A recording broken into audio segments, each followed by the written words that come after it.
Ah, la crème chantilly de ma jeunesse! Nous l'avons découverte en arrivant aux Rivières en 1946. C'est ma mère qui s'est mise à la préparer. Nous avions à notre disposition autant de crème fraîche que nous pouvions souhaiter pour succomber à ce merveilleux dessert. La chantilly dont je parle ici n'a rien à voir avec celle qui est fabriquée de nos jours. Son goût non plus d'ailleurs.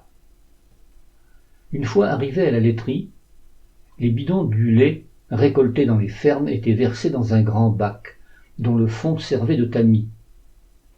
Cela permettait de filtrer le lait et de récupérer les déchets qui avaient pu tomber dans les seaux des fermiers au cours de la nuit précédant le ramassage. Les paysans n'étaient pas toujours attentifs aux mesures d'hygiène. Souvent, les seaux n'étaient pas protégés par un couvercle, et il arrivait parfois que l'on retrouve un rat mort dans le tamis. Il s'y était noyé en voulant s'abreuver. Le lait passait ensuite dans une écrémeuse dont le but était de séparer la crème du petit lait. La crème était ensuite recueillie dans des grands bacs de fermentation et il restait une vingtaine d'heures. Le lendemain matin, elle était versée dans la baratte pour être transformée en beurre.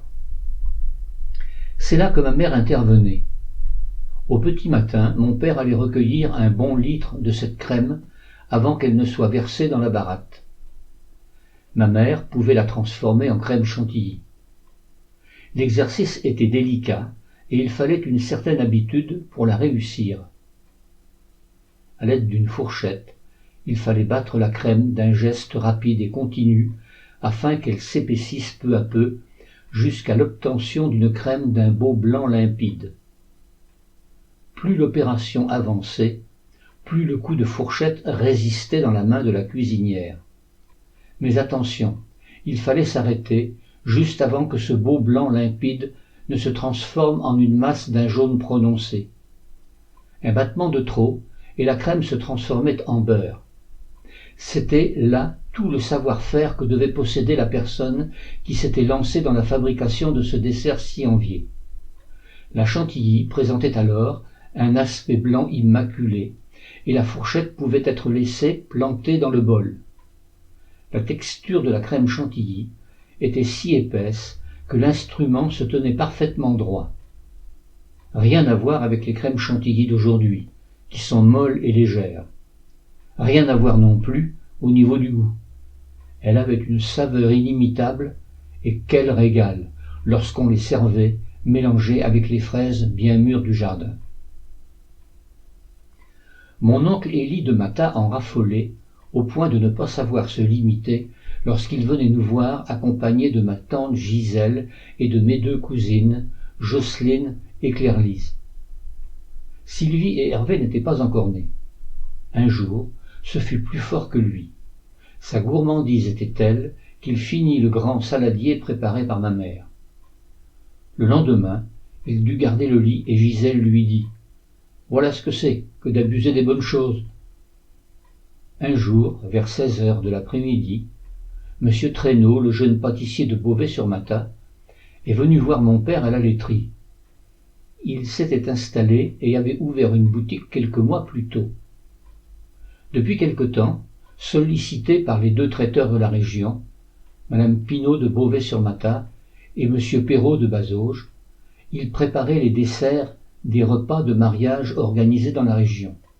« Bonjour, monsieur Traîneau, que puis-je pour vous ?» lui dit mon père. « Bonjour, monsieur Berland, pourriez-vous s'il vous plaît me vendre une vingtaine de litres de crème ?» Mon père curieux lui répondit « Oui, bien sûr. Que souhaitez-vous faire avec cette crème ?»« Je dois préparer un dessert pour un mariage qui a lieu ce soir. Je souhaite préparer de la crème chantilly à la demande de la maison Pinault, qui est le traiteur en charge du repas. »« Je veux bien vous vendre de la crème, mais vous ne pourrez pas monter votre chantilly, lui répondit mon père. Interloqué, M. Traîneau regarda mon père et quelque peu vexé lui rétorqua. « Je connais mon métier, monsieur, je vous assure que je vais monter ma chantilly. » Devant l'attitude indignée du jeune pâtissier, mon père n'insista pas.